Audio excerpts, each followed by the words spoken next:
renomadas, mais conhecidas sobre o assunto. Olá, Ana, tá me Oiê! ouvindo? Super te ouvindo. E você, me escuta bem? Ah, muito bem, que legal, que bacana, hein? E aí, tudo bem? Tudo ótimo, pessoal chegando, William. Ah, vai ser legal, hein? Gente, já começa a distribuir essa live. Eu juro que hoje a chinela vai cantar. Manda aí. Chama todo mundo. Vamos convidar aí. Eu já estou com a caneta e o papel aqui para anotar tudo, né? Você também prepare sua caneta e seu papel. Hoje, a ponta da lança já está afiada. Ó, Deixa eu só dar uma olhada ó. aqui. Se eles são prontos. Muito Oi, bem. Ah, já tô vendo um monte de gente agora. conhecida aqui. Dutra. Que show de bola, hein, Ana? Bom, E né? aí? Tudo bom. Ó, para quem não me conhece, eu sou Josemir Dutra, sou fisioterapeuta. Vamos direto ao assunto, que a gente só tem uma hora, né? Sou fisioterapeuta, eu trabalho principalmente com dores persistentes, né? E avaliação, tratamento e prevenção das lesões esportivas. Sou mais conhecido aí pelo conceito PML, no qual é uma formação em prevenção de lesões esportivas baseada em evidências, onde eu rodo aí o país, né, levando essa semente da prevenção de lesões esportivas, da saúde preventiva no esporte. Ana, se apresenta aí, fala um pouco sobre você Ah, e vamos embora. bora. Então, também para quem ainda não me conhece, né? Meu nome é Ana Maria Ciriane de Oliveira, eu sou fisioterapeuta, sou professora da Universidade de São Paulo, aqui na cidade de Ribeirão Preto, na Faculdade de Medicina de Ribeirão Preto, e sou responsável pelo grupo do ombro de fisioterapia aqui de Ribeirão, que é basicamente os meus alunos do grupo de pesquisa e eu, que temos um ambulatório de SUS, nível secundário, onde a gente atende e onde a gente faz as nossas pesquisas clínicas, né, Dutra? Isso. Estou fazendo parte também como colaborador do grupo de ombro. A Júlia tá Então, aqui, viu? Como? A Júlia tá nos assistindo. Sim, como a gente se conheceu pessoalmente, né, Ana, lá em São Paulo, no meu Isso. curso, eu tive o prazer enorme de tê-la fazendo parte como professora convidada, Foi e foi ótimo. muito bacana, e as relações se estreitaram, e a gente está vindo com novidades aí, né, Ana? É, acho que logo, logo a gente tem umas coisas aí para contar pro pessoal do que a gente vai fazer, né, Dutra? Meu Isso. som tá muito Vamos. ruim. Tá ruim não, gente. Afina o ouvido. Vocês agora estão com essa mania, vocês estão ficando surdo na quarentena. Vai lá. Ana, vamos lá. O tema, pessoal, hoje é discinese escapular. Isso aí. Ok? Ana, o que seria discinese escapular? Excelente, Dutra. Então, discinese é uma coisa que na literatura ela não existia, né? Até que pela primeira vez o Dr. Kibler mandou um artigo que era uma revisão narrativa, na qual ele fazia o conceito de discinese da escápula. E depois disso, isso começou a chamar muito atenção, assim, de forma geral da comunidade que trabalha com reabilitação do ombro. E isso virou, assim, uma febre. Então, ele conceitua a discinese da escápula como uma alteração de movimentos que se caracterizam por uma disritmia ou uma incoordenação da musculatura periescapular durante os movimentos da escápula. No começo, as pessoas também avaliavam a questão postural, a posição de repouso da escápula. Então, se ela parecesse assimétrica, isso já era característica de discinese. Então, a gente tem uma história aí que começa com uma definição que foi feita numa revisão narrativa, né, através só de observação clínica, sem nenhuma comprovação científica, e isso começa. E vai para frente como está até hoje. Troquei de Se eu óculos. não me engano, Ana, em 2013, o próprio Kimball ele traz a diferença de Discinese, conceito, né, entre discinese e discinesia, né? isso, Trazendo para a gente que discinesia é algo mais relacionado ao sistema nervoso central, né? exato. A, a não coordenação do movimento em geral e não especificamente na escápula, não É, é isso? E aí, Dutra, assim, muita gente acha que isso é uma frescura, né? Mas, na verdade, a gente tem, em 2013, um consenso de pesquisadores que se reúne para conversar várias coisas de escápula, inclusive eles falam da questão da discinese no atleta nesse consenso. E o consenso pede que a gente pare de usar o termo discinesia, porque as discinesias são incoordenações de movimento mediadas pelo sistema nervoso central, por alterações de neurônio motor no córtex, né?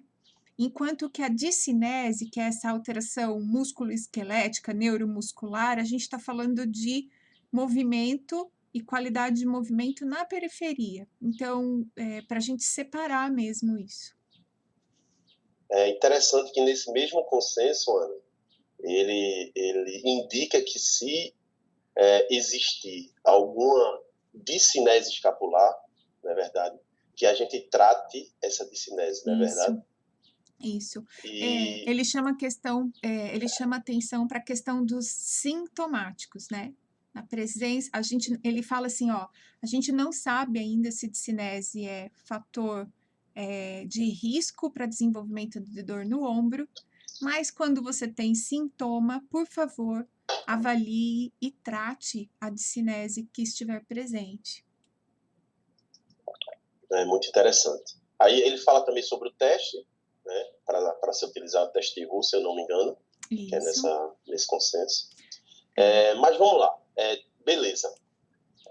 Vamos chamar de discinese a partir de agora, tá Isso. certo?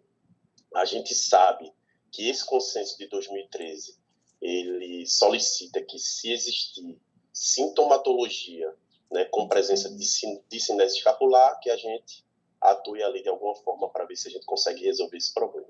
Isso. A gente vai desenrolar mais isso mais na frente, não é verdade? Vamos falar um pouco sobre a avaliação? Vamos. Como é que funciona a avaliação? Ainda é utilizada os dois testes, que é os testes dos 4 pontos e o teste de discinesia escapular. Tá. Fala mais um pouco sobre isso, sobre a questão da confiabilidade também, não é? Tá. Que é bem duvidosa. Então, Dutra, esse consenso é um artigo assim que eu recomendo muito que as pessoas leiam com profundidade, sabe? A gente vê muitos comentários a respeito desse consenso e pouca leitura de verdade. Então, o consenso 2013 diz o seguinte: a avaliação de discinese, ela deve incluir a avaliação de posição de repouso da escápula, então estática, a observação dinâmica do movimento, que é o que todo mundo faz, né? E a execução de manobras que aliviam sintomas, por exemplo, o teste de assistência da escápula e o teste de retração, e ainda a avaliação de força e flexibilidade de tecidos periescapulares. Então, a maior parte das pessoas se prende exclusivamente à avaliação do movimento escapular de maneira visual, que é o que clinicamente é mais simples, mas para compor e chamar de discinese, é preciso reunir as informações de pelo menos 5 aspectos: movimento, estático, modificação de sintoma, flexibilidade e força. Então, tem muita gente falando que avalia a discinese e não está juntando as coisas, tá?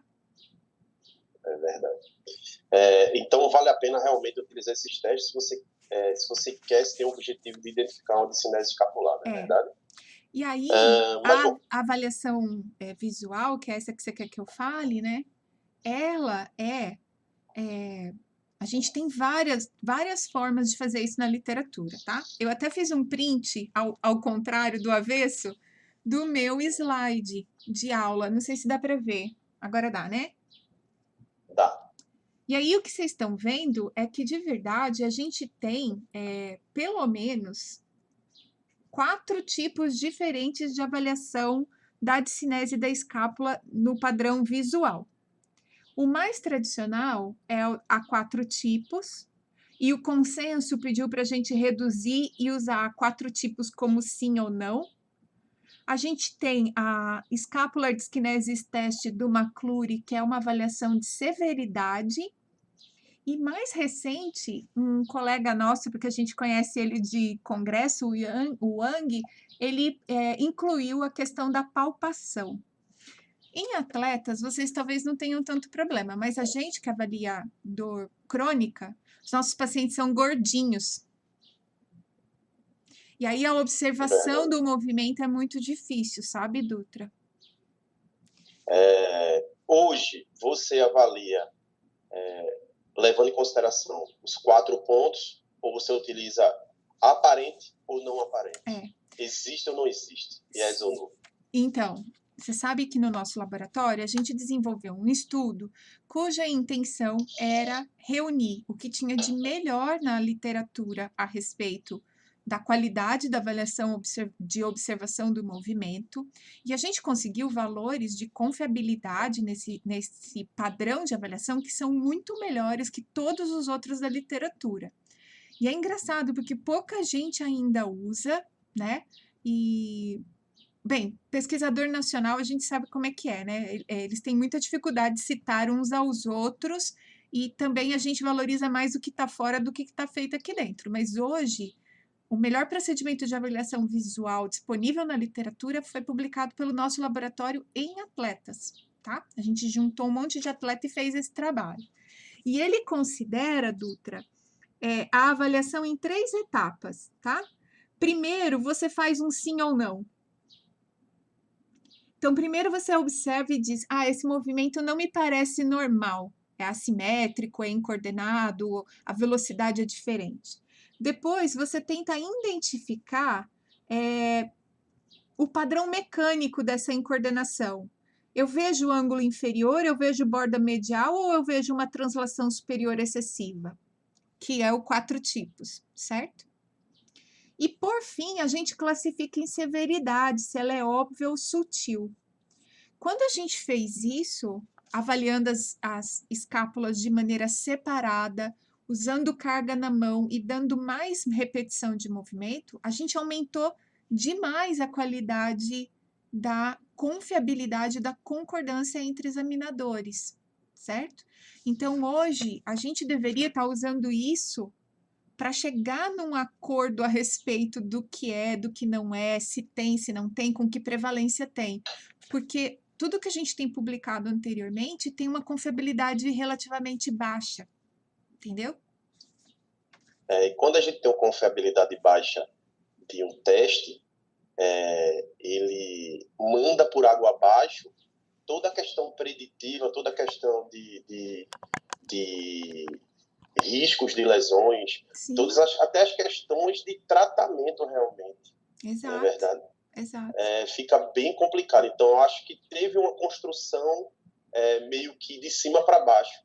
Esqueceram um pouco da base, né, dentro das capas, esqueceram de trazer realmente confiabilidade no teste, para depois a gente pensar em tratar, em prevenir se é fator de risco ou não, não é verdade? Dutra, a gente está falando de espradicínese, né? Mas veja... Isso.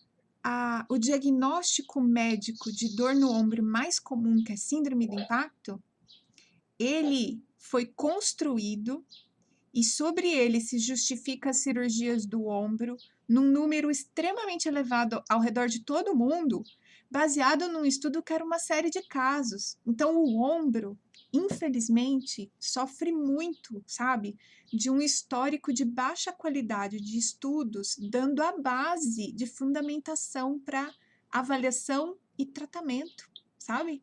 Isso acontece não só para o atleta, acontece para a dor em geral também. Com certeza. Vocês já distribuíram a live, gente? Chama lá, chama um amigo. Sem escassez, né? Pronto, então a gente já sabe que existe, né, que já foi construído e precisa de uma uniformidade em relação a avaliar a discinesia, não é? A gente pode começar a utilizar esse padrão. Eu acho que realmente é o que a gente tem mais próximo aí de confiável, que é o que vocês construíram. a gente entende que a discinesia ela pode ser um fator de risco ou não, ela pode estar relacionada a dor no ombro ou não, a impactação ou não. Vamos falar sobre isso. Vamos, tá na hora de esquentar essa conversa. A gente sabe que tem uma revisão sistemática sobre fator de risco em atletas, né? E observou os estudos prospectivos que eles avaliaram, né? Trouxe que 43%, a gente tem um risco aumentado em 43% dos atletas referirem dor no ombro, né, quando ele tem uma discinese escapular. E isso foi uma bomba atômica, não foi? Assim, até de felicidade, para que a gente encontrou alguma coisa, né, com atletas arremessadores. Mas aí é aquela questão, né, Ana? O diabo está nos detalhes. O diabo está nos detalhes.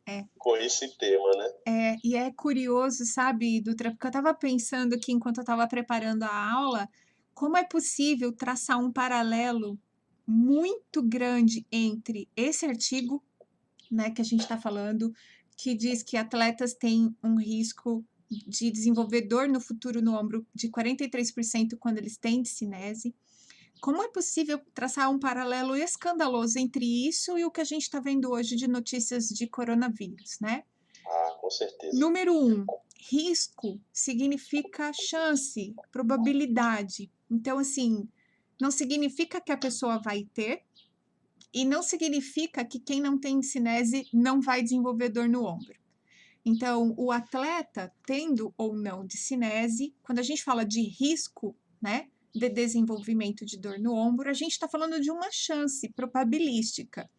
E esse estudo, como ele é uma meta-análise, ele traz para nós essa probabilidade, né? A gente consegue ver esse número dentro do artigo. E é lógico, né? De novo, só vem de notícia que chama atenção. Então, você abre hoje qualquer jornal, qualquer um, gente, independente da orientação político-partidária, todo mundo está vendendo aquilo que vende, todo mundo está escrevendo nos headlines aquilo que vende, né?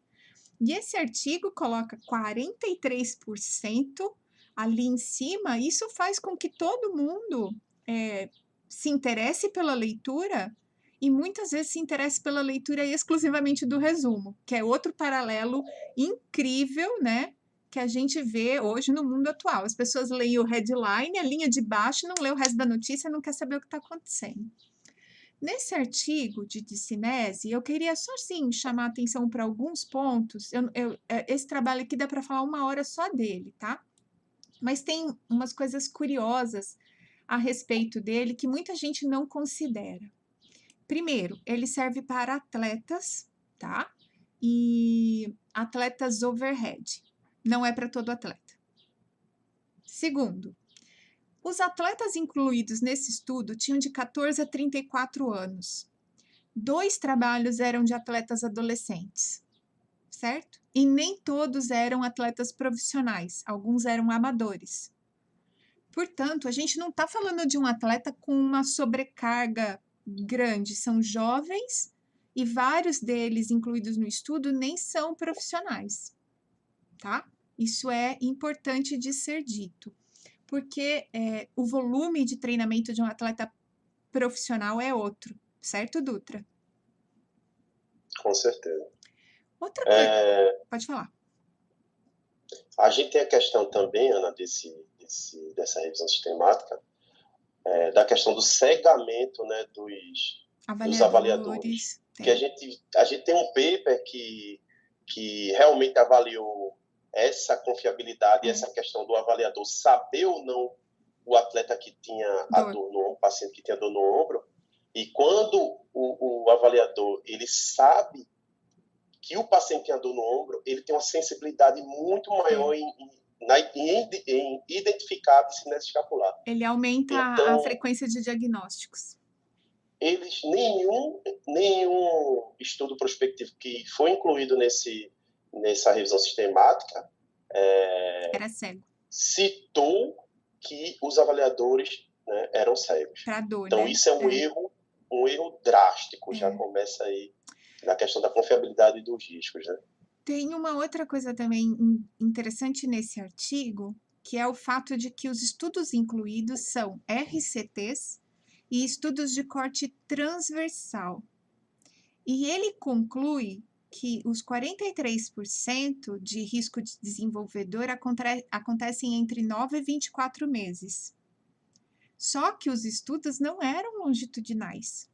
Ele tem estudos que avaliaram essas pessoas em 9 e 24 meses, mas ele não sabe a taxa de desenvolvimento. E quando você lê, você sai falando, nossa, entre 9 e 24 meses, tipo, em 2 anos a pessoa que tem cinese vai ter dor no ombro. Não é verdade. Não tem isso nesse estudo, né? Eles trazem, na verdade, a prevalência e não a incidência, não é verdade? Exato, exato. Ó, gente, estão me perguntando dos artigos. Eu vou colocar tudo no Telegram e vou mandar para o Dutra colocar no dele também, tá bom? Então, fiquem tranquilos, os artigos vão ficar disponíveis para vocês. Bem, quando existe uma questão também, Ana, dos 43% aí de risco. Eles não citaram se o atleta foi informado que ele tinha essa discinese escapular. Sim. Não é verdade? E aí, se ele foi informado, isso traz uma profecia, né, de dor, né? Ele vai estar mais sensibilizado em identificar algum problema naquela região. É legal porque se vocês forem para o comentário que foi feito sobre esse artigo, foi feito um comentário logo a seguir por ninguém mais, ninguém menos que a professora Ann Coles e o Chris Littlewood, que são 2 grandes pesquisadores na área do ombro, né? E eles chamam a atenção para várias coisas, eu vou comentar, porque uma delas acabou de passar aqui na timeline. Primeiro, quando você pega o diamante dessa meta-análise, os 43% de risco é a média, mas o intervalo de confiança é grande. E ele vai de tanto uma vez o risco, do tipo, tanto faz ter ou não, até quase 2 vezes o risco, que seria importante para nós, né? Que seria assim algo que chamaria um pouquinho mais atenção.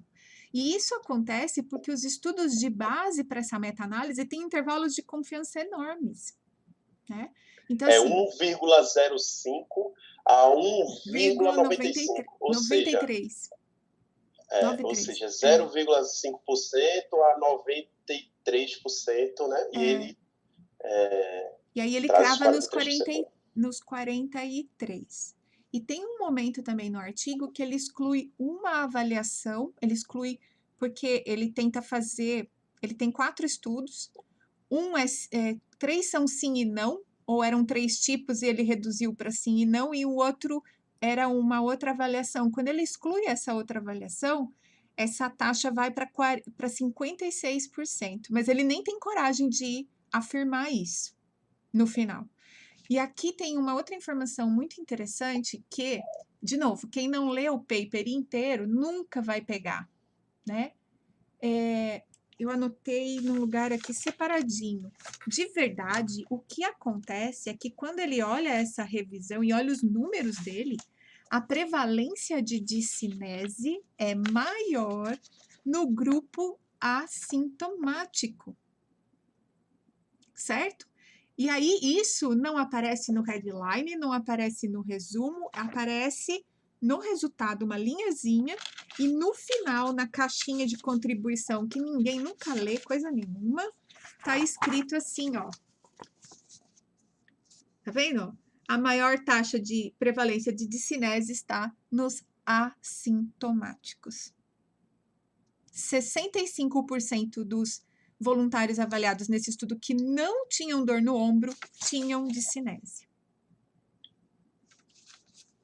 Então, caramba, muita coisa, né? Fica aí a dica.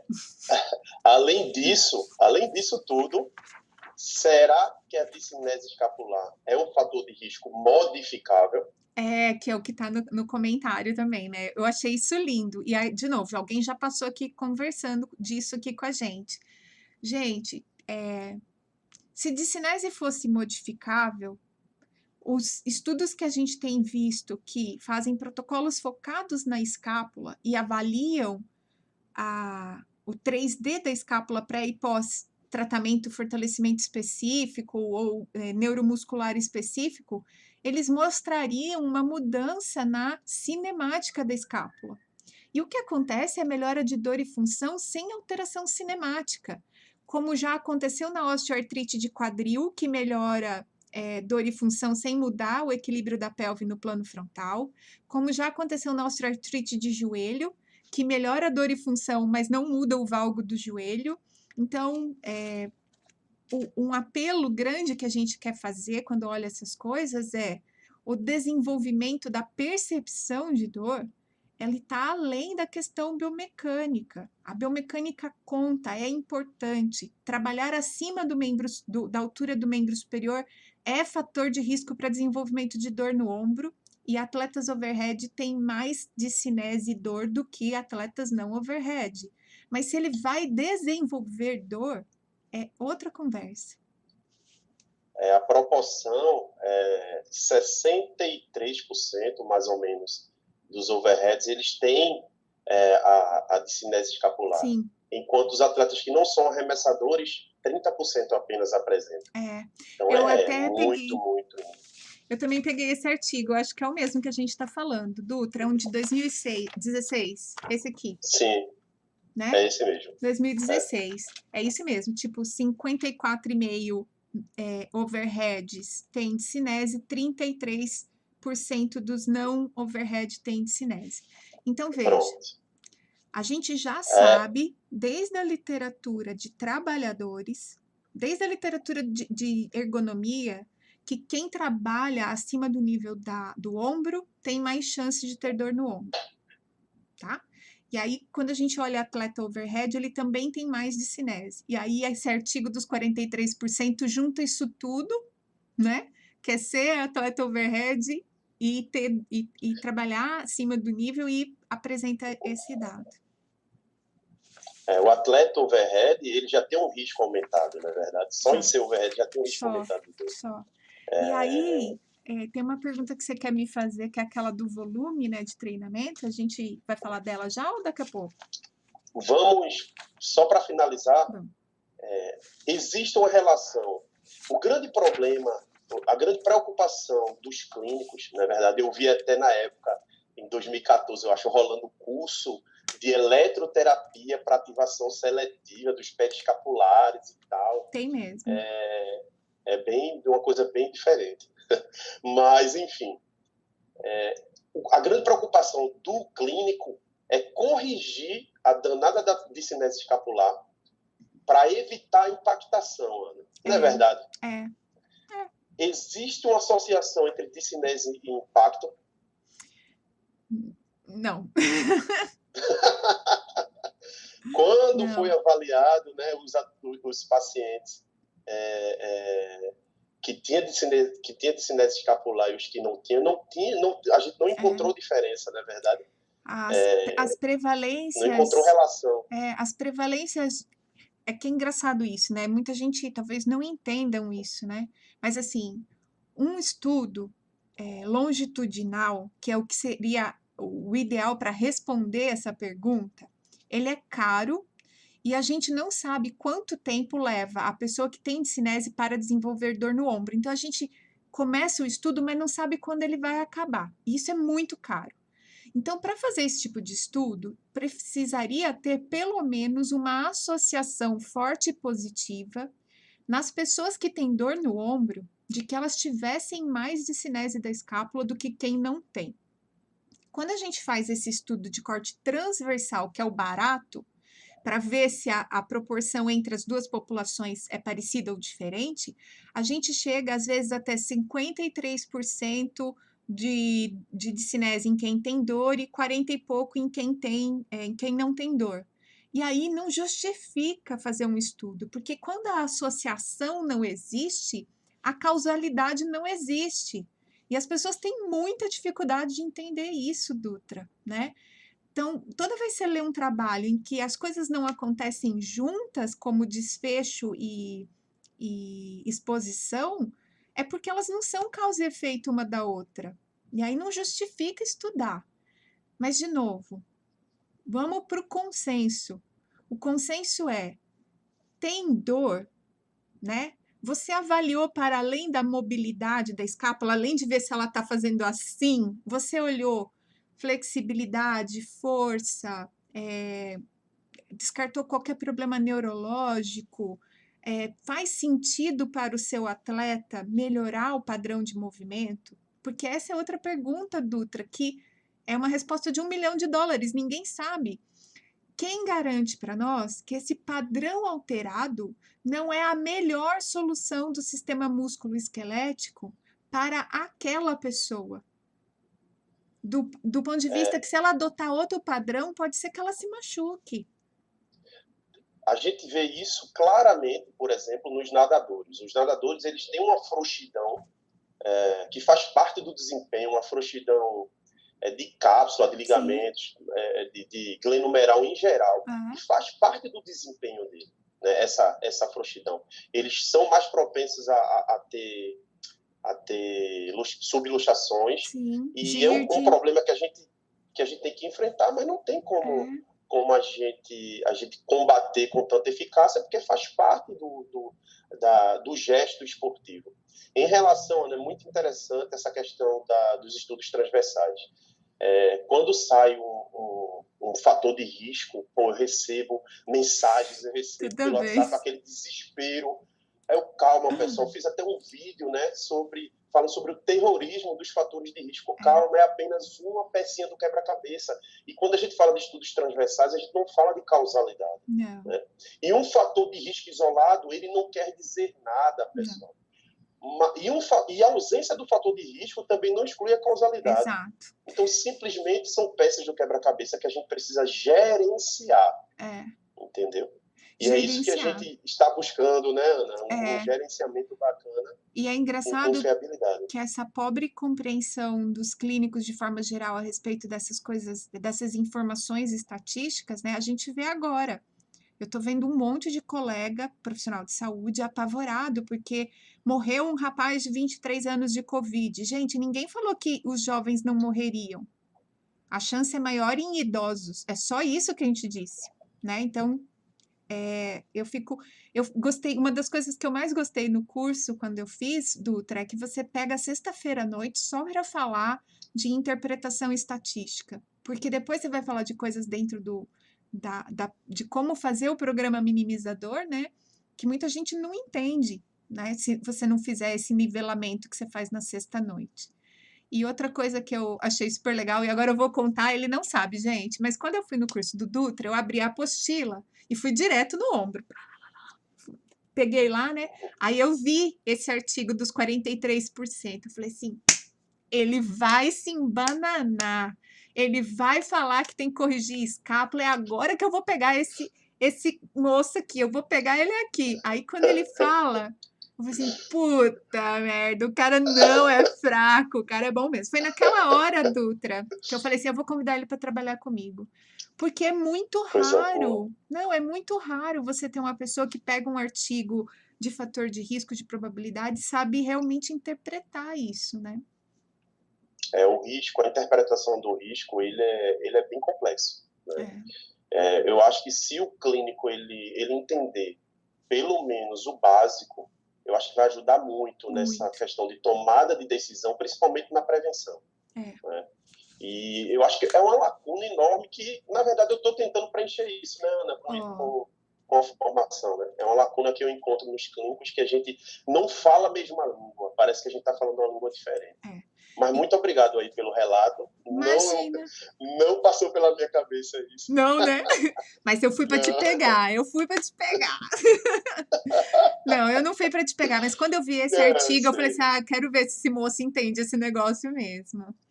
E aí tem um monte de gente perguntando, Dutra, assim, do tipo, quando é então que eu tenho que me preocupar com a discinese do meu atleta, né? Quando eu observo. Pode falar. Vamos fazer o seguinte, a gente vai, ainda tem tempo, a gente segue o cronograma, depois a gente vai lá nas perguntas, não é melhor? Porque talvez eu acho que a gente vai respondendo, né? Vai. Com o passar do tempo. Vamos falar sobre, a gente já falou sobre impactação, carga, né? Demanda e capacidade. Não é verdade? Eu acho que a grande chave de pensar em dor no ombro do atleta está na demanda e na Sim, capacidade, não é verdade? é. Então, vale muito mais a pena, né, Ana, a gente pensar intrinsecamente, não é verdade? Fala um pouquinho sobre isso, depois eu complemento. Eu vou falar bem pouquinho, porque quem fala bem disso é você, né? Assim, o que que eu tenho reparado em termos de literatura tendinopatia? A gente costuma começar a ter lesão no tendão, alterações de estrutura de tendão de ombro, por volta dos 30 anos de idade. Se você pegar assintomáticos e fizer a imagem, você já vai encontrar alteração estrutural a partir dos 30. E essas alterações estruturais, depois dos 50 anos, começam a ser assim, a chance de encontrar é muito, muito grande. Então, uma das coisas que as pessoas que estudam ombro dizem é que o que vai tornar essas lesões de assintomáticas para sintomáticas são aumentar volume, né, de exigências sobre o tecido, que tem um pouco a ver com essa coisa do atleta, que eu vou deixar você falar, alterações de estresse, dormir mal, ter um período de estresse qualquer, porque isso afeta a parte neurohormonal e isso pode ser desencadeantes de dor no ombro. Então, é muito provável que os nossos atletas que já usam bastante o membro superior desenvolvam essas alterações de tecido assintomáticas até mais jovens, né? E aí, o que pode disparar a dor? E uma das coisas é alteração de volume, de treinamento, de esforço. Durante toda essa jornada aí dentro da profissão, a gente percebe que os clínicos eles se preocupam muito mais com desfechos substitutos, né, substitutivos, do que realmente O que o interessa. desfecho primário, que é dor e função. Então, Tirar o eu vou atleta. avaliar para ver se o trapézio superior precisa ser fortalecido, eu vou tentar isolar aquele trapézio superior. E esquece que, na verdade, dentro do esporte a gente precisa de força? Precisa, mas a gente precisa de força funcional. A força funcional é diferente de uma força isolada. A força funcional é a gente conseguir adquirir a força específica do atleta da mesma forma como ele utiliza no gesto esportivo e da mesma forma, com o mesmo mecanismo lesional que a lesão ocorre. Então, a gente precisa muito mais de coordenação intra e intermuscular, muito mais variabilidade motora, eu falo muito sobre isso, né, Ana? Eu gosto muito desse tema, muito mais aquisição desse aprendizado motor do atleta para ele utilizar durante o gesto esportivo. Ana, será que vale a pena a gente tentar corrigir a danada da discinese escapular? Então, não sei, Dutra. Eu não sei. O que eu sei te dizer é que, assim, num atleta overhead, eu, Ana Maria, teria muita preocupação em deixá-lo mais preparado. Do ponto de vista, assim, independente dele ter ou não discinese, que ele tenha um programa de fortalecimento e condicionamento mais geral, mais global. Que essa é uma coisa que está, de novo, né, no bem suado do consenso de 2013. Para atletas, eles pedem que a gente olhe a discinese dentro do contexto de cadeias, porque boa parte da força de arremesso tem a ver com capacidades e força de membro inferior, coordenação, estabilidade de core, capacidade de transferência de energia, né? Então, assim, com discinese ou sem discinese, um atleta, qualquer que seja, ele precisa ter um bom condicionamento físico global. Corpo forte, corpo flexível, precisa ter, né? E a coisa dos treinos, muita gente fica falando de pliometria, de, sei lá, o nome que você quiser. Pliometria, propriocepção, neuromuscular, o nome que você quiser. Eu acho que a gente tem que pensar que aprendizado motor acontece por repetição e exposição.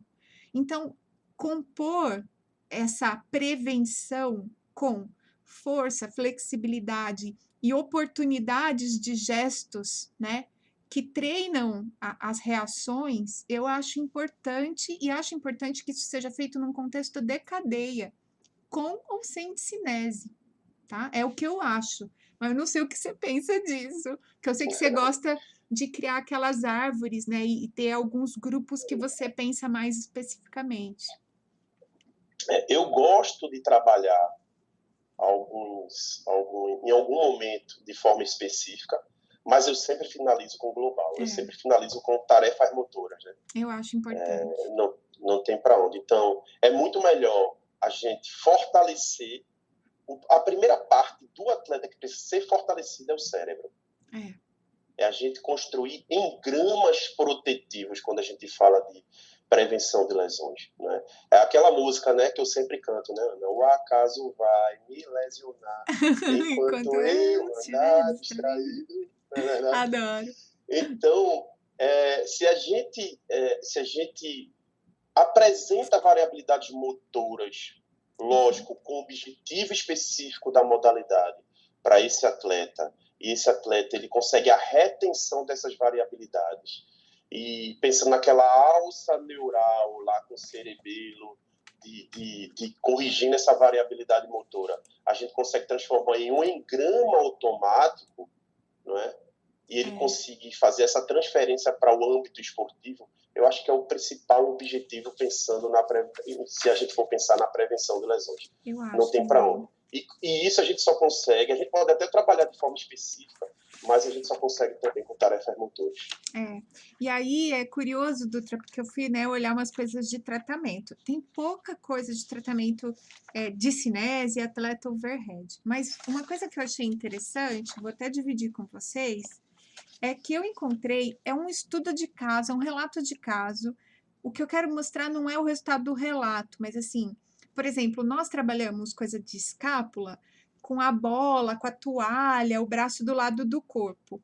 Esses dois exercícios que eu vou mostrar para vocês têm treino escapular feitos em overhead. Olha que interessante. Vamos ver se dá para ver. A pessoa está deitada na maca, né? E ela está fazendo aí a elevação do braço, está tirando o braço da maca com rotação, tá? Nessa situação, ela está ajoelhada sobre a maca. Esse é um que, assim, a gente nunca fez no laboratório, mas é legal porque o trabalho escapular é no overhead.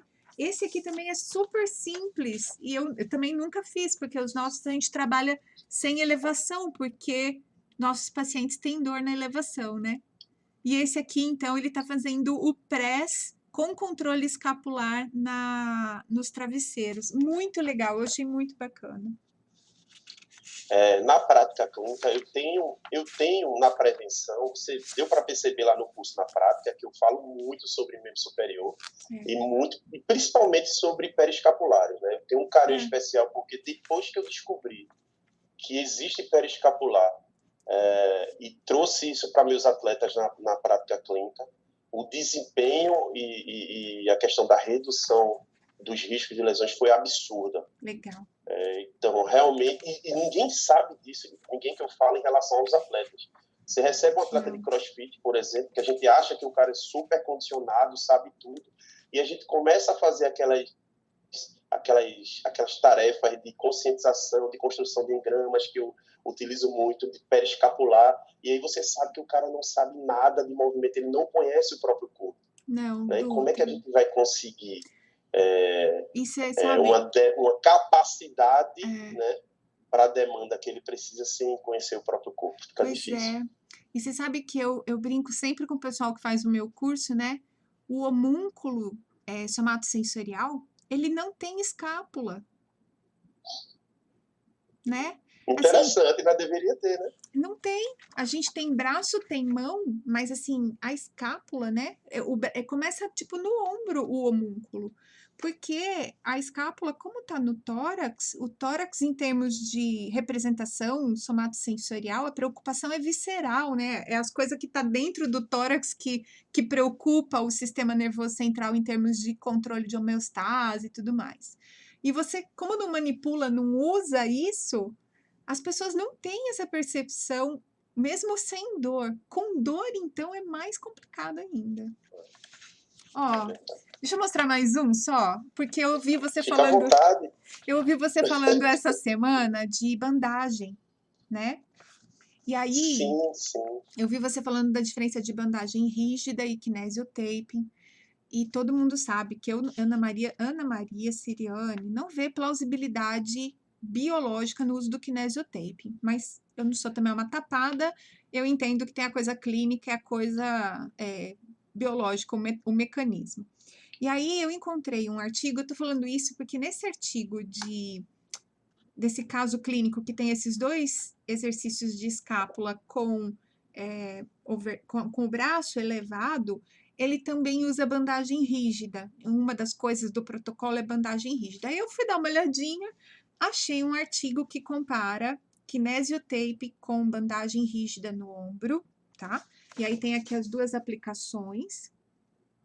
Não sei se estão vendo. Dá para ver. E eles comparam a cinemática do ombro e comparam também o comprimento do peitoral. O trabalho é pequeno, tem um tamanho amostral pequeno, mas ele mostra uma redução do diagnóstico de discinese. Eu não sei se é porque a pessoa não fica blindada, porque tá com o taping, né? Mas, enfim, eu achei interessante. Não tem diferença, eles avaliam até 72 horas depois, não tem diferença entre os grupos, a bandagem rígida e o kinésio. É um artigo bem bonitinho, vale a pena dar uma explorada, ver o que tem nele. A promessa do artigo é que as duas estratégias melhoram a questão do comprimento do peitoral. Tá? Eu achei a diferença pequena, pré e pós-aplicação, mas às vezes para um atleta isso pode fazer alguma diferença. Então, é um artigo aí para se ler, para se entender melhor no futuro. Maravilha. Maravilha. Então, fazendo um resumo do que a gente viu aqui, vale a pena avaliar, a gente tem como avaliar de uma forma mais confiável do que se existia. A gente não sabe ainda, na verdade, até agora não tem uma relação de discinese e impacto. Causalidade. Não é verdade? A gente precisa se preocupar muito mais com a capacidade do atleta de suprir as demandas do que ficar com tantos detalhes, pensando em tantos detalhes. A gente não precisa corrigir discinese escapular, não precisa tentar, né? Que a gente nem sabe se corrigir. Não. Tentar corrigir discinese escapular para trabalhar com prevenção de lesões em membro superior. É o que parece então, Dutra, agora. Quando é que você se preocupa com discinese escapular? Ainda eu não vi motivos na minha vida para me preocupar com a discinese escapular. Eu trabalho muito de forma global, talvez em algum caso ou outro, em pacientes com dor, sem falar de atletas de prevenção. Eu acho que vale a pena a gente ir para a parte específica, né, de acordo com a nossa avaliação, mas isso, na minha opinião, é exceção. Então, desencana, pessoal, dessa danada da discinese escapular. Ana, vamos dar uma olhada aqui nas perguntas. Só posso mostrar uma última coisa? Pode, porque Mr. Kibler não sossega, né? Eu acabei de achar uma revisão, de novo, narrativa do próprio Kibler, 2019, na qual ele propõe um algoritmo de avaliação da discinese em atletas overhead, tá? Depois eu vou passar para vocês também. E nessa proposta que ele faz, ele pede para que a gente avalie como fatores causativos da discinese, aspectos neurológicos, para ver se não há nenhuma lesão nervosa associada, que a gente observe o movimento clavicular, para ver se o paciente não tem nenhum impedimento, o atleta, no caso, não tenha nenhum impedimento de movimentação. Ele reforça a questão da gente observar fraquezas musculares específicas, né, como uma possível fonte da discinese nesse atleta.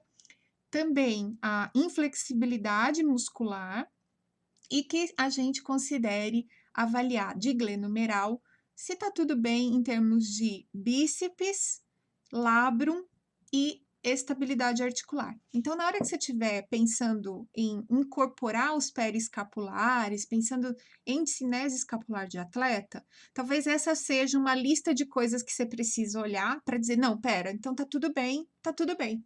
Passei por tudo isso, passei por neurológico, passei por clavícula, por força muscular, por encurtamento muscular e por glenomeral, e não tem nada errado, eu posso ficar mais tranquilo. Relaxo. Aí, se eu tiver Show de alguma coisa bola. específica, eu trabalho esse específico, de novo, de acordo com o consenso, dentro do contexto das cadeias. Aí você pode selecionar algo específico e trabalhar isso nas cadeias. Isso se você ainda ficar muito agoniado que o seu atleta tem uma discinesezinha escapular. Show de bola. Show de Bonito, bola. né? Eu gostei também É dele. lindo. Ana, você falou que tinha alguma pergunta, eu tentei aqui identificar, eu não enxergo muito bem. Mas Tinha uma era pergunta. meio relação a isso mesmo, né? Do tipo, quando é que eu vou me preocupar com a discinese? Se preocupa se tem uma Certo. lesão nervosa, se tem um problema de mobilidade clavicular, uma fraqueza ou um encurtamento específico e algo na glenomeral. Show de bola. Esse ano, Ana, como é que está a sua agenda? O dobro pela metade, né? Certo. Teve alguém que falou aí, Tudo para vocês precisam vir segunda. para Floripa. Eu estarei em Floripa, né? A gente teve um adiamento da data de Floripa. Vocês sabem por quê, né? A gente está aí em uma pandemia. Eu estarei publicando minha agenda do segundo semestre, vai ser bem complicada, né? Para todos nós, na verdade. Para encaixar, né, Dutra? Estou tentando encaixar e eu acho que até a próxima semana estarei publicando aí minha agenda do segundo semestre. Tá bom? Então fica ligado, vai lá, conselhopml.com.br, ou então aqui mesmo no Instagram, fica ligado que eu vou publicar. Ana, foi um prazer enorme para mim também tê-la. Muito boa essa conversa. Quando a gente senta para conversar, a gente esquece da hora, não é verdade? Mas está acabando o nosso tempo. Tá. Eu queria que você... Muito obrigado pelas palavras também. Imagina! Em relação a tudo sobre meu curso, sobre ter você assistindo minha aula, realmente foi uma virada de chave. Aprendi muito, Dutra. É muito bom o seu curso, de verdade. Eu recomendo para todo mundo. Coisa boa, maravilha. É um atestado de qualidade. De qualidade. De qualidade. Eu gosto. A sua opinião. Pronto, Ana. Só para encerrar, gente, preocupa com discinese quando tiver sintoma. Aí é preocupação. Fora do sintoma, avalia se tem alguma coisa específica que pode ser melhorada e toca o barco. Show de bola. Uma hora todo mundo vai lesar. Fica tranquilo, desencana, prepara intrinsecamente esse atleta, pensa no serrátil anterior, pensa no grande dorsal, nos atletas de crossfit, que é um grande limitador ali da flexão excessiva. Então, não deixa... O meu conselho é o seguinte, prepara as inserções tendinhas, né, as inserções musculares, é ela que recebe a força excêntrica, tanto na geração de carga cinética aguda como crônica, e não deixa a articulação receber toda a energia nos últimos graus de movimento. Põe o músculo para trabalhar excêntrico. Isso é um conselho que eu dou para tudo dentro da prevenção de lesões. Beleza? Ana, beijo enorme. Muito obrigado. Foi show de bola. Vou mandar os artigos para você e vou colocar lá no meu Telegram também, então todo mundo tem os artigos, tá bom, gente? Foi um prazer, muito obrigada. Eu vou incluir também no meu Telegram. Isso. Eu acho que essa semana que eu criei um grupo do Telegram, mas já está bem movimentado lá. E aí a gente se fala e manda para todo mundo sem escassez. Isso mesmo, sem miséria, adoro. E, pessoal, fiquem ligados que a gente está com um trabalho bem bacana. A gente está associando lá no grupo do Ombro com a Ana a experiência clínica com a experiência científica. Então, eu acho que era uma lacuna que existia dentro da nossa profissão e a Ana incrivelmente consegue garimpar né, alguns clínicos para trazer para ela e com essa expertise eu acho que vai sair coisa muito bacana. A gente tem que produzir conhecimento científico para a sociedade, Brutra. É isso. Com certeza. Vamos preencher essas lacunas que Vamos. existem. Um beijo, Pessoal, viu? obrigado. Teve uma porrada de gente bacana participando. Eu não interrompi porque tinha muita coisa para falar. O André Santos participou, a gente teve o Diogo, a gente teve o Alan, a gente teve Bruno Gilberto aqui, meu parceiro do Esporte Clube do Recife. Lucas e Júlia, Rodrigo, Lucas, Rogério. Tava um show o negócio isso. aqui hoje.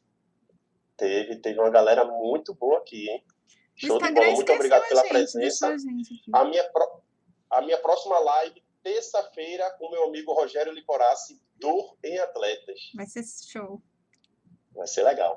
Tchau, Ana. Beijo. Tchau, um beijo Valeu, também. Até pessoal. mais, gente. Obrigada das perguntas. Qualquer coisa, manda direct.